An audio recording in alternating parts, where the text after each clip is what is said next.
Hello friends, स्वागत है आप सभी का फिजिक्स ज्ञान मुकेश नायक चैनल पे।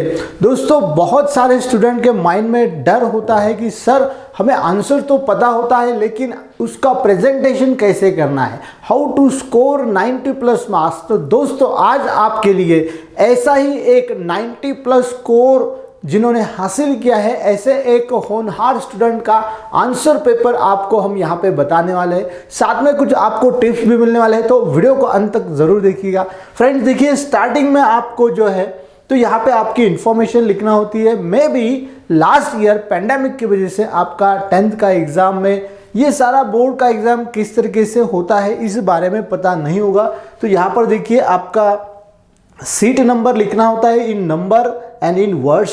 उसके बाद में यहाँ पे कुछ इन्फॉर्मेशन है। ये जो पेपर है दोस्तों 2019 का पेपर है, तो थोड़ा सिलेबस में चेंज होगा। बाकी प्रेजेंटेशन जो है वो यहाँ पे हमें देखना है। तो ये स्टार्टिंग में जो इन्फॉर्मेशन है we fill it correctly. First question, section first जो हमारा है प्रोज सेक्शन, जिसमें हमें पैसेज आता है हमारे टेक्स्ट बुक में। तो दोस्तों देखिए कितना नीट एंड क्लीन, यानी कि यहाँ पे एक इंपॉर्टेंट बात आपको बता दूं कि डू नॉट राइट क्वेश्चन। यहाँ पे आपको क्वेश्चन लिखने की बिल्कुल जरूरत नहीं है। Just put the question number.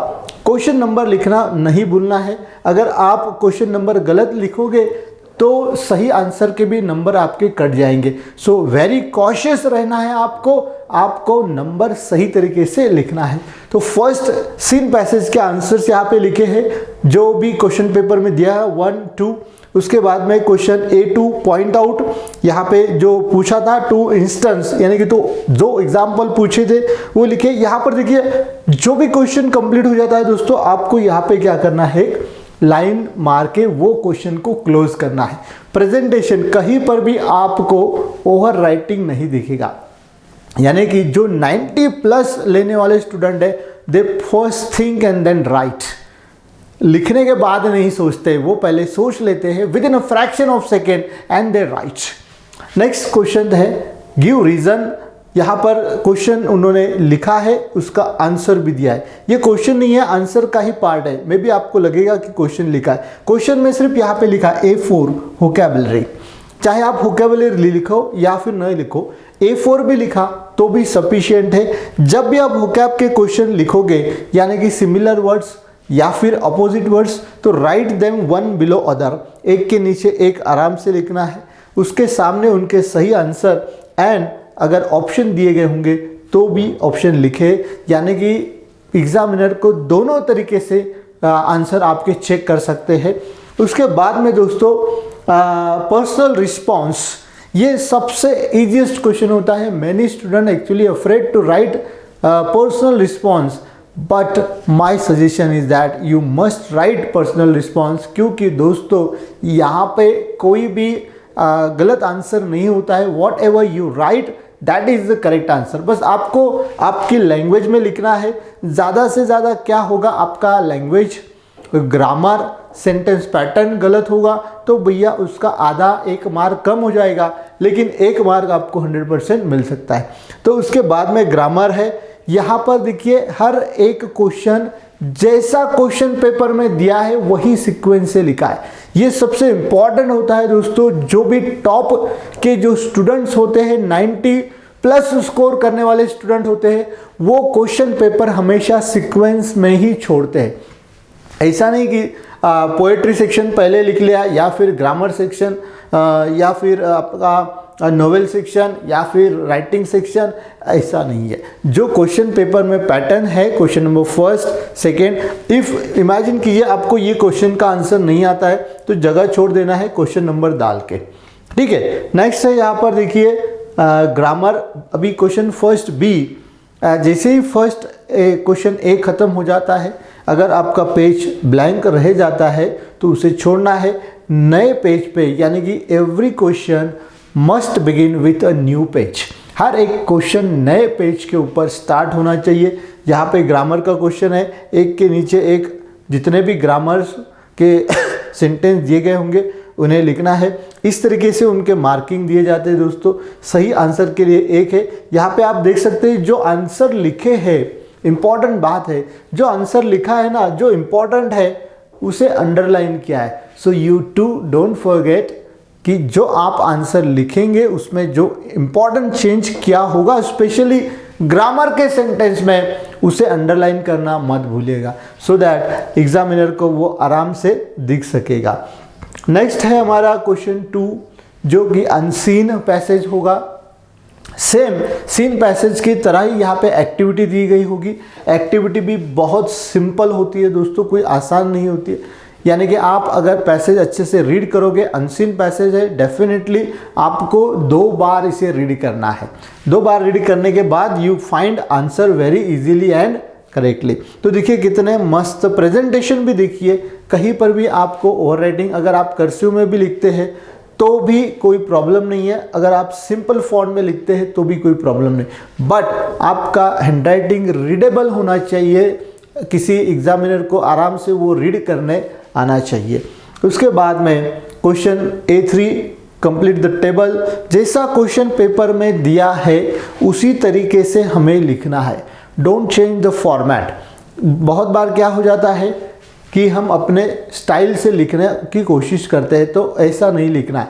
Question paper में अगर किसी डायग्राम दी गई होगी, स्पेशली वेब का हो, टेबुलर का हो, तो you draw the same diagram in your answer paper and then आपको जो आंसर लिखना है वो यहाँ पे लिख सकते हैं। देखिए यहाँ पर भी होकैब का अपोजिट वर्ड पूछे थे, तो 1 बिलो अदर, एक के नीचे एक लिखा है एंड बहुत ही क्लियर है, कहीं पर भी आपको ओवरराइटिंग नहीं दिखेगा।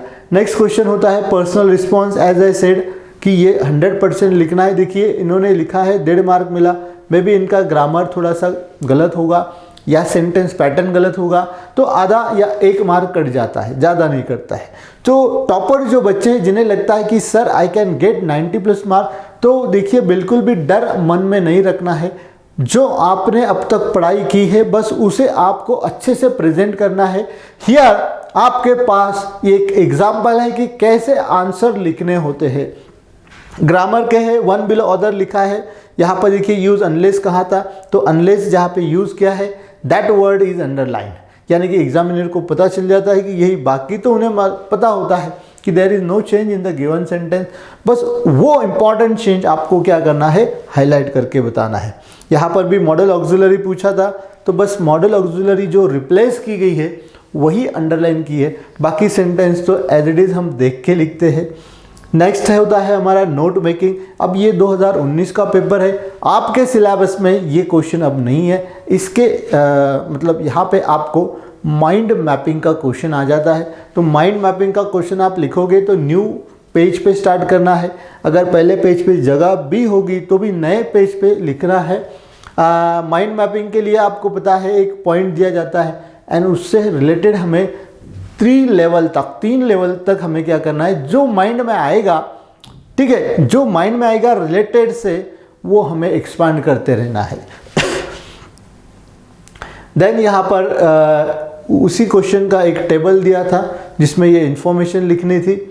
नेक्स्ट था टी डायग्राम, तो यहाँ पे A2 है, सॉरी टी डायग्राम नहीं है, फाइंड आउट उसके एग्जाम्पल्स, यानी कि हमें जिस तरीके से क्वेश्चंस आने वाले हैं A1, A2, A3, A4, उसी तरीके के क्वेश्चंस तब भी आते थे एंड बहुत ही क्लीन एंड नीट अच्छे से लिखा है। डायग्राम देखिए, इसी तरीके का डायग्राम क्वेश्चन पेपर में था, सेम डायग्राम ड्रॉ करना है, कोई भी उसमें चेंज नहीं करना है। पॉसिबल हो सके तो पेंसिल से या फिर पेन से आपको हर जो कुछ वर्क है, जैसे कि क्वेश्चन कंप्लीट करना। यहाँ पे देखिए A2 कंप्लीट हो गया, तो यहाँ पे उन्होंने क्या किया है, क्लोज किया है। देन नेक्स्ट है वोकैबुलरी का भी क्वेश्चन है, तो हर एक के आंसर लिखे हैं, एक के नीचे एक लिखा है। अगर आपको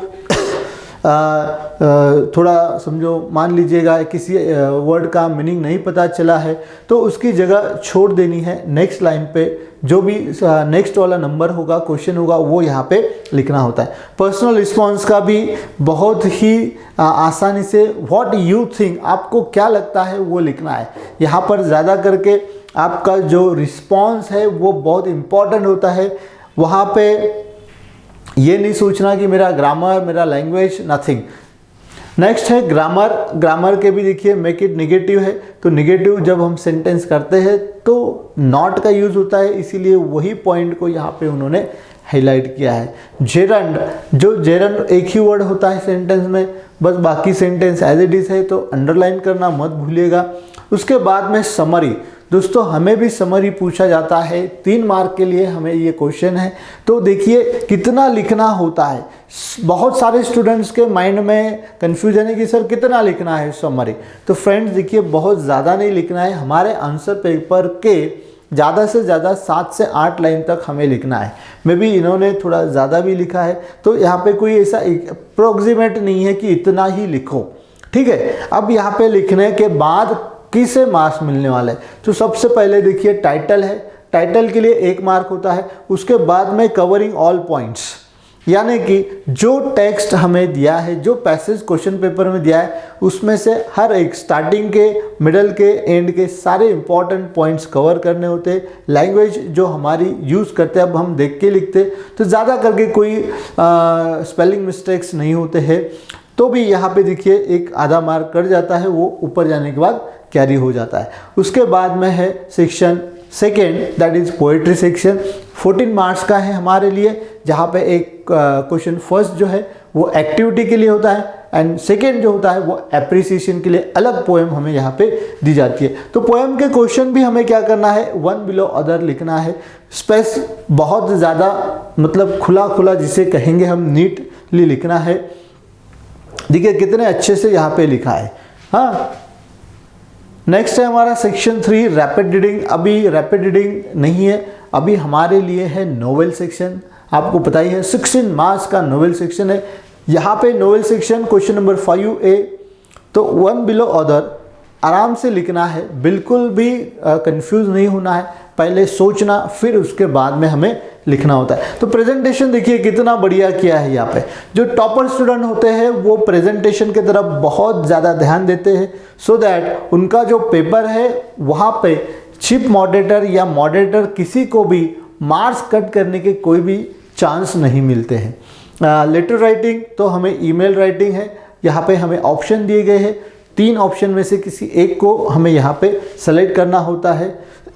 हर एक स्टेज के पॉइंट है, उस हिसाब से क्वेश्चन पेपर चेक होता है। रिपोर्ट राइटिंग हमारे सिलेबस में है, तो रिपोर्ट राइटिंग में देखिए सबसे पहले लिखना होता है हमें हेडलाइन, उसके बाद में लिखते हैं हम डेट लाइन, उसके बाद में एक पैराग्राफ है दोस्तों, देखिए कंटिन्यूइंग पैराग्राफ सॉरी, उसके बाद में होता है एक कंटिन्यूइंग पैराग्राफ, यानी कि इंट्रो एंड कंटिन्यूइंग पैराग्राफ। इस तरीके से हम ये क्वेश्चन लिखते हैं। खूब आपको भी ये मालूम है, आप देख लीजिएगा किस तरीके से लिखना है। यहाँ पे ज़्यादा डिटेल नहीं बता रहे आपको, यहाँ पे जो टॉपर्स के क्वेश्चन पेपर होते हैं उसके बारे में हम यहाँ पे डिस्कस कर रहे हैं। उसके बाद में ये भी क्वेश्चन अभी नहीं है इंफॉर्मेशन ट्रांसफ़र का, इसके जगह पे अभी हमें क्वेश्चन आ चुके हैं वर्चुअल ड्राफ्टिंग मैसेज है या फिर कंपेयरिंग है ना। इंटरव्यू क्वेश्चन अभी भी है।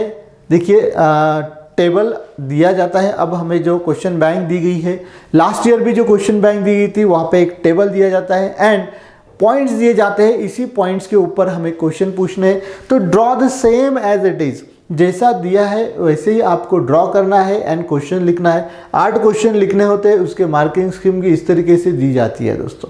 क्वेश्चन खत्म होने के बाद जितनी भी जगह बचती है ब्लैंक छोड़ देना है, वहाँ पे नया क्वेश्चन नहीं इंट्रोड्यूस करना है। स्पीच राइटिंग, ये क्वेश्चन अभी भी हमारे न्यू सिलेबस में, स्पीच राइटिंग करते समय टाइटल लिखा है, ओपनिंग जो पैराग्राफ होता है इंट्रोडक्शन का, उसके बाद में एक एक पॉइंट को लेके यहाँ पे पैसेजिंग करना है। दोस्तों स्पीच में क्या करना है, पैसेज बनाना है, 3-3, 4-4 लाइन का एक एक पैसेज, एक एक पॉइंट को लेके, एक एक आइडिया को लेके हम यहाँ पे पॉइंट्स लिखते रहते हैं। तो पैराग्राफ करने के लिए भी मार्क होते हैं। यहाँ पे देखिए किस तरीके से मार्किंग स्कीम दी गई है। तो फ्रेंड्स ये था टॉपर बच्चों का क्वेश्चन पेपर, आंसर पेपर कैसे लिखा है उन्होंने। तो होप अभी आप भी आपका बहुत अच्छे से प्रेजेंटेशन करेंगे and definitely you also score more than 90 marks. तो फ्रेंड्स सभी बच्चों के लिए फिजिक्स ज्ञान मुकेश नाइक चैनल की तरफ से बेस्ट लक, अच्छे से प्रेजेंटेशन कीजिएगा and thank you for watching this video.